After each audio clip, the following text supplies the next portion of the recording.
বিজেপিকে ভোট দিলে ময়নার মতো নন্দীগ্রামেও লক্ষ্মীর ভান্ডার বন্ধ করে দেওয়া হবে। সমাজ মাধ্যমে তৃণমূল নেত্রী এবং পঞ্চায়েতের সদস্যার এমন পোস্ট ঘিরে শুরু হয়েছে বিতর্ক। কোন পরিপ্রেক্ষিতে এই কথা উনি বললেন সেটা বোঝা দরকার। অস্বস্তি এড়াতে সাফাই তৃণমূল জেলা নেতৃত্বের কটাক্ষ বিজেপি। পূর্ব মেদিনীপুর জেলার ময়নার বিজেপি পরিচালিত 2 গ্রাম পঞ্চায়েতের বাগচা এবং গচিনা এলাকায় গত 3 মাস ধরে এলাকার মহিলারা রাজ্য সরকারের প্রকল্প লক্ষ্মীর ভান্ডারের টাকা পাচ্ছেন না। এর প্রতিবাদে ময়না বিডিও অফিসে বিজেপির বিক্ষোভ হয়েছে। লক্ষ্মীর ভান্ডার আদায়ের সুর চড়িয়েছে রাজ্যের বিরোধী দলনেতা শুভেন্দু অধিকারী।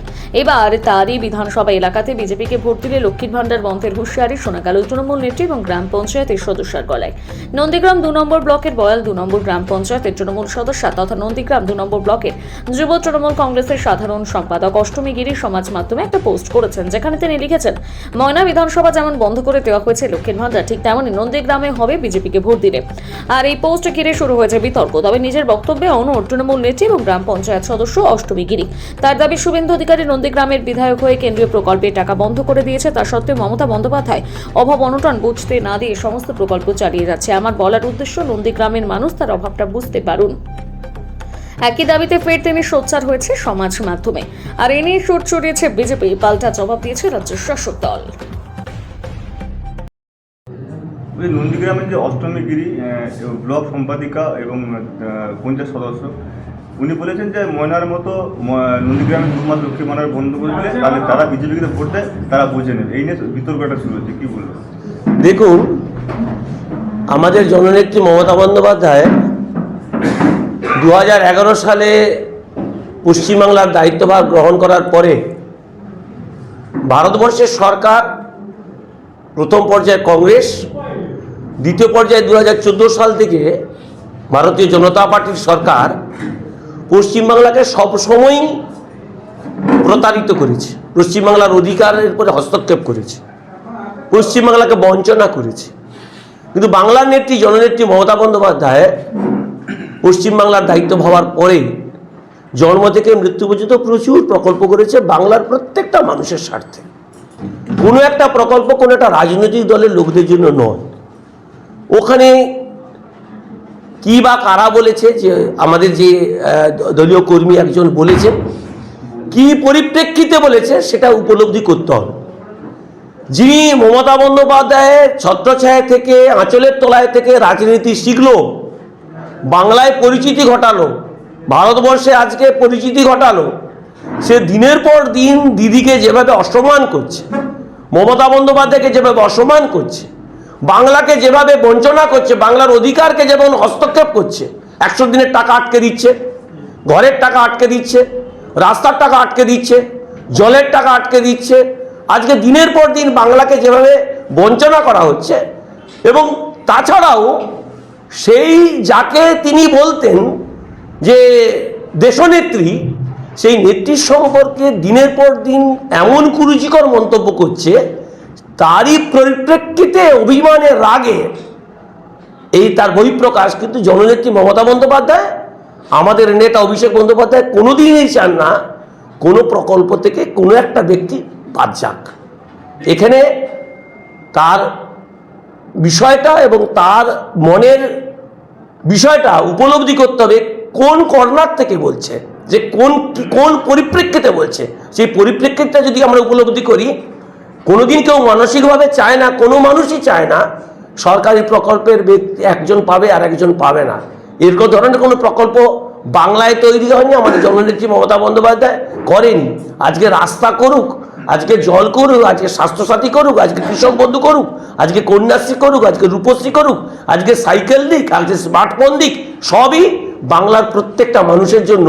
যারা বাংলায় এই পাওয়ার যোগ্য তারাই পায়। সেখানে রাজনীতি ঊর্ধ্বে থেকে জননেত্রী মমতা বন্দ্যোপাধ্যায় কাজ করেন। তিনি বলেছেন একথাই সব সময়, জীবে প্রেম করে যেই জন সেই জন সেবিছে ঈশ্বর। জীব সেবা, শিব সেবা, প্রত্যেকটা মানুষের স্বার্থে কাজ করো, মানুষ ঠিক তোমাকে আজকে নাহলে কালকে আশীর্বাদ করবে। আচ্ছা, বিজেপি করেটা কি? খায় না মাথায় দেয়। বিজেপি তো কোনো কাজে নেই। বিজেপির একটা রাস্তা করতে পারছে, একটা স্বাস্থ্যকেন্দ্র তৈরি করতে পারে, একটা কোনো কাজে নেই। তারা তো আমাদের সমালোচনা করবে, ওদের তো কাজ ওটাই। ওরা কিছুদিন আগে বলছিল জমের দুয়ারের সরকার, তারপরে বলল আমাদের পাড়া তৃণমূলকে তারা। এখন তো পাড়ায় পাড়ায় কাজ হচ্ছে। বিজেপিকে তাড়া বলছে, সকলে বলছে বিজেপিকে তাড়া। দুয়ারে সরকার হয়েছে, মানুষ তার উপলব্ধি পেয়েছে। সেখানে ওরা তো ওই কথা বলবে, এছাড়া তো ওরা তো মানুষের কাছে বেঁচে থাকতে পারবে না, ওই সংগঠনটাকে টিকে রাখতে পারবে না। 2026 ওরা উচিত শিক্ষা পেয়ে যাবে। টাকা আটকে রাখা, ঘরের টাকা না দেওয়া, 100 দিনের কাজ বন্ধ করে দেওয়া, তার উচিত শিক্ষা 2026-এ পেয়ে যাবে। আরো গালি দিক, আরো গালি দিক, যত গালি দেবে তত বিজেপি পিছাবে। সোশ্যাল মিডিয়াতে একটি পোস্ট করেছেন, ময়না বিধানসভার মতো নন্দীগ্রামের মহিলারা যদি বিজেপিকে ভোট দেয় তাহলে লক্ষ্মী ভাণ্ডার বন্ধের একটা সতর্কবাণী বা একটা পোস্ট করেছেন, কি বলবেন এই বিষয়ে? দেখুন, প্রথমে আপনাদেরকে বলি, আপনারা যখন আমাকে প্রশ্নটা করেছেন, আপনাদের উচিত আজ থেকে 10 থেকে 11 মাস আগে আমাদের নন্দীগ্রামে যিনি এমএলএ রয়েছেন, 2021 সালে মানুষের গণতন্ত্রকে চুরি করে, হত্যা করে, জোর জবরদস্তি করে ভোটে যেতে সেই এমএলএ একটা কথা বলেছিলেন বাংলার মাটিতে দাঁড়িয়ে, যে কেন্দ্র যেন বাংলার বকেয়া টাকা আটকে দেয়, কেন্দ্র যেন বাংলার আবাস প্লাস আটকে দেয়, কেন্দ্র যেন বাংলার 100 দিনের কাজের টাকা আটকে দেয়। আমি আপনাদেরকে সেই ভিডিওটা একটু দেখাচ্ছি, আপনারা শুনুন। সরকারের গ্রাম উন্নয়ন দপ্তরে একটা টাকাও দিতে দেবো। 100 দিনের টাকা বন্ধ আছে, আবাস যোজনা বন্ধ আছে, একটা টাকা পায় দ্বাদশ অর্থ কমিশন, ওটাও বন্ধ করার ব্যবস্থা। এবার আপনারা শুনলেন, এবার আপনারাই বলুন তো, শুভেন্দু অধিকারী যদি প্রকৃত বাংলার মাটিতে জন্মাতো, রবীন্দ্রনাথ, সতীশ সামন্ত, নেতাজির মাটিতে যদি তারা শুভেন্দু অধিকারী যদি জন্মাতো, তাহলে শুভেন্দু অধিকারী কি কেন্দ্রকে নির্দেশটা দিতে পারতো বাংলাকে পেটে ভাতে মারার জন্য? সেই হিসেবে আপনারাও জানেন যে কেন্দ্র 1 টাকা বাংলার বকেয়া টাকা 1 টাকা দেয়নি। 100 দিনের কাজের টাকা বন্ধ করে রেখেছে, আবাস প্লেসের টাকা বন্ধ করে রেখেছে। আমাদের মমতা বন্দ্যোপাধ্যায় কেন্দ্র এই যে বকেয়া টাকা দেয়নি, না দেওয়া সত্ত্বেও মমতা বন্দ্যোপাধ্যায় বাংলার মানুষের অভাব অনটন পূরণ করে তিনি রেখেছে। আমি এই পরিপ্রেক্ষিতে বা এটাকে উদ্দেশ্য করে লিখেছিলাম যে নন্দীগ্রামের মানুষ অভাবটা বুঝতে পারুক, নন্দীগ্রামের মানুষ বুঝতে পারুক, যাকে তারা বারবার ভোট দিয়ে এখানে নিয়ে এসছে, যে সেই এমএলএ কতটা মানুষের পাশে দাঁড়ায়, কতটা মানুষের অভাব অনটন পূরণ করতে পারে।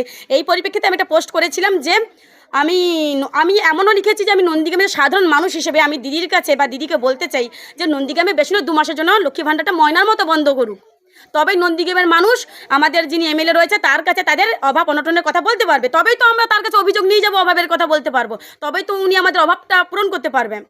আমি সেই পরিপ্রেক্ষিতেই পোস্ট করেছিলাম এটা। আমার নাম অষ্টমী গিরি,